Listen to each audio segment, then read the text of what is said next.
I Ching is all about the harmony than separation. You can think about it as two components, yin and yang, living in one entity. Building a great foundation early on in your life is really important in order to sustain in the long run and help you live a better life in the long run.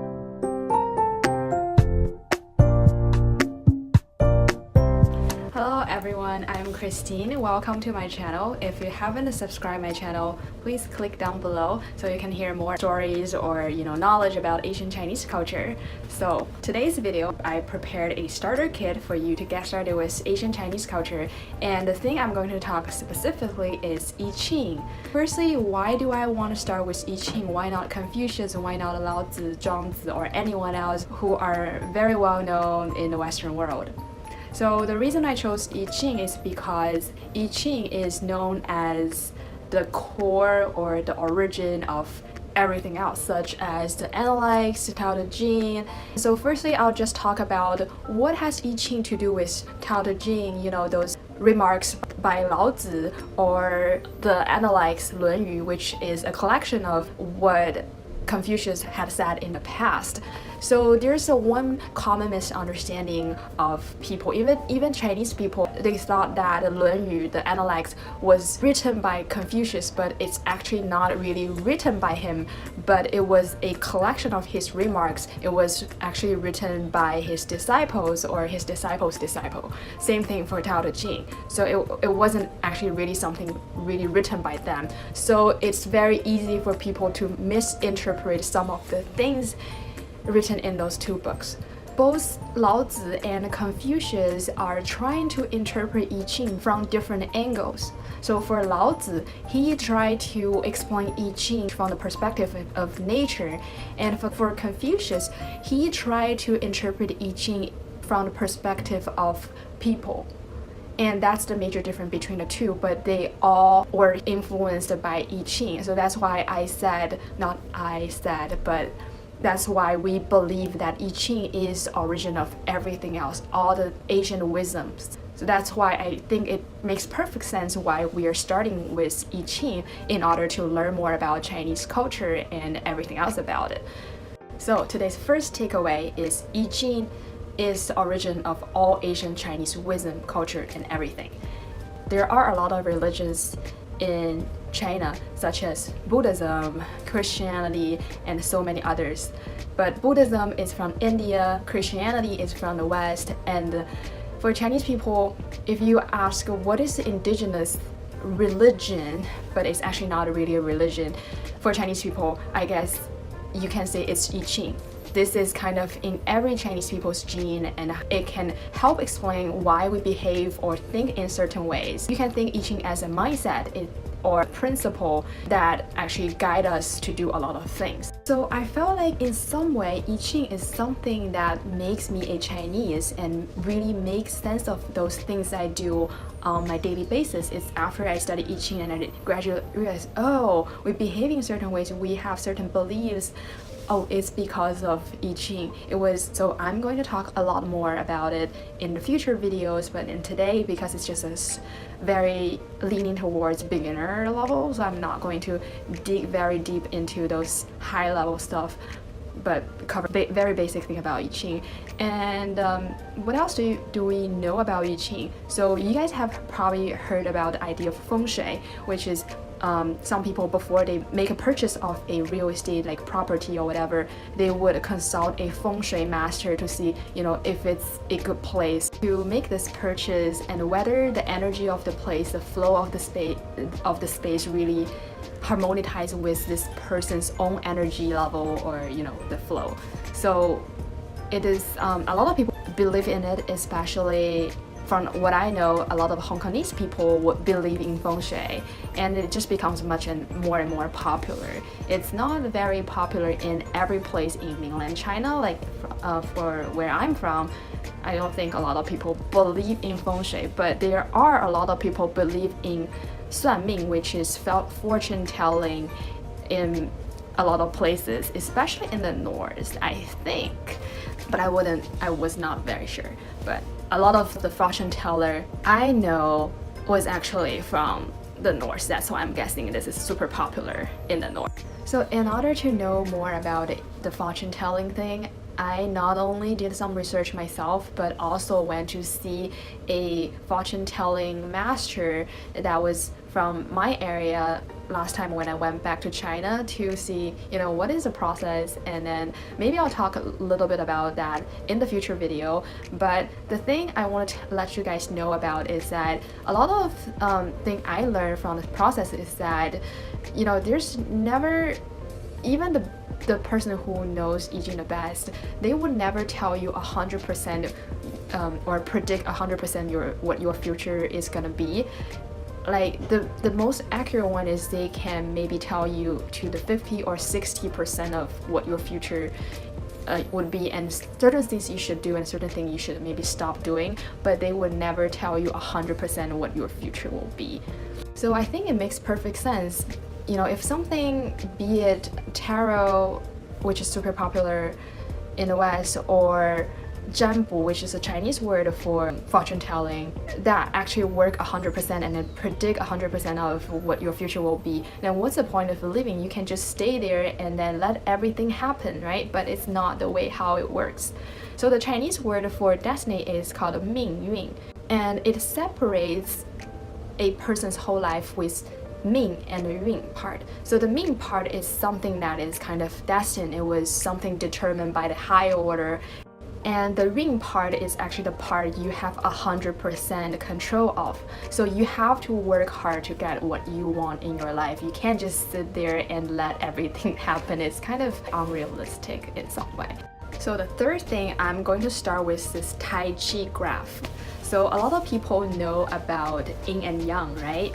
When these two components are kind of separated or split, it's called yin and yang. And then when it's together, it's called a Tai Chi. So one thing you have to know about or be careful about when you are learning about this graph or Tai Chi in general is that it's more about harmonization than separation. So it's actually never about separation.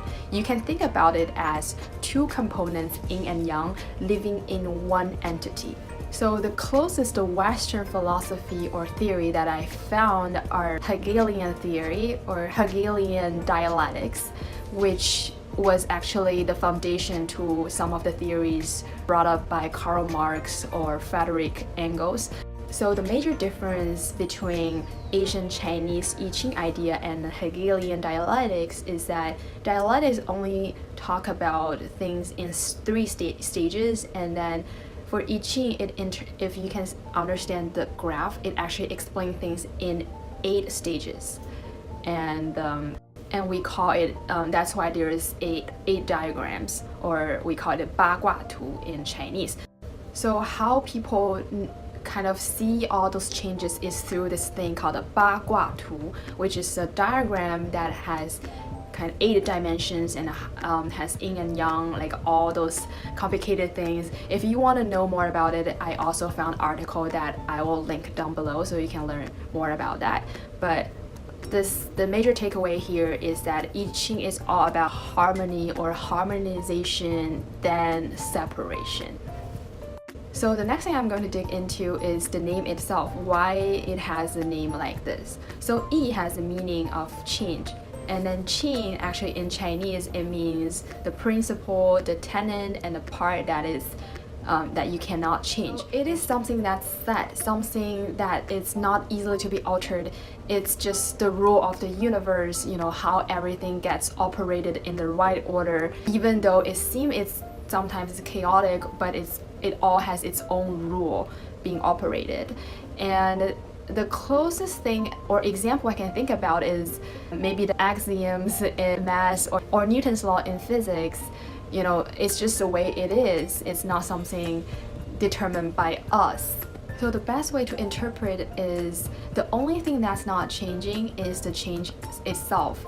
So in I Ching it says there's a core that's not changed, and then it generates all the phenomenon, which is the changes that you've seen from this unseen part. So the perfect example here would be the changes of 4 seasons. The unseen part here would be the order spring, summer, fall, and winter. It would never be operates in any other way, but in each year, the duration of each season might differ in even just one place. And maybe in this year in New York, the first snow was in February, and last year was earlier, it was in January or December.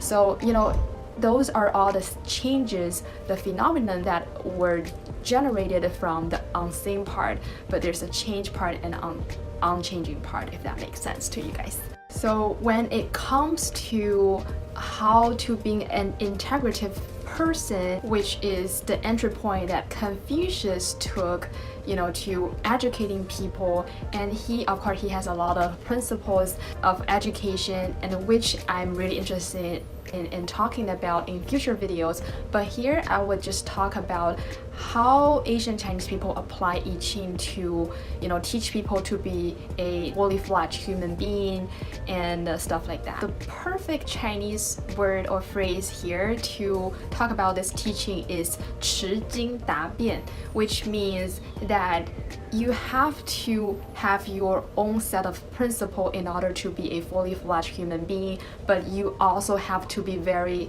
flexible and adapt yourself into different situations. In Chinese, we call it 变通, which basically means adaptation.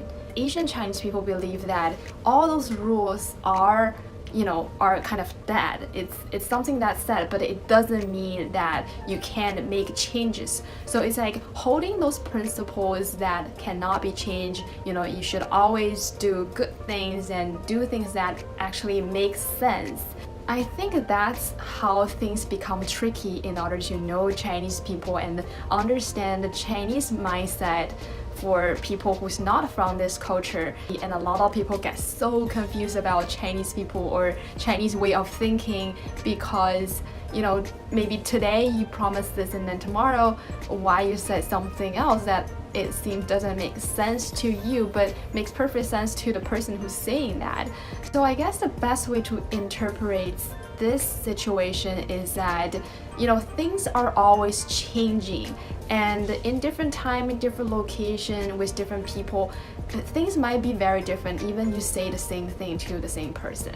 So Chinese people is really, I would say, very adaptive, and in my opinion, I can't really say if it's a good thing or bad thing, because Chinese way of thinking or Chinese people's mindset could sometimes be a good thing, but sometimes actually if you play too smart, it could be a bad thing and it could potentially hurt other people as well. So I think the major thing is to search for the perfect balance. It's not always easy to find that balance, so you have to practice a lot and work a lot on yourself in order to know what is the balance for you, and always have a set of principle of being a human being. What does it mean for you to live your life? So for example, for me, it's always live the life to the fullest and also help others to learn and grow. So I think for different people it might be different, but that building a great foundation early on in your life, it's really important in order to sustain in the long run and help you to live a better life in the long run. So this is my personal takeaway from learning about Asian Chinese culture. Of course, I'm going to continue to learn more so I can share more with you guys. And yeah, I guess that's all for today for what I want to share about I Ching and Asian Chinese culture. And I've mentioned a lot of what I want to talk about in the future. But do comment below if you want to know anything about Chinese culture, if you have any personal thoughts about it. And also be sure to subscribe this channel, and also to make sure to subscribe the East Minds like Twitter handle and Instagram to get day-to-day bite-sized Asian Chinese culture. So I'll see you guys in the next video. Bye!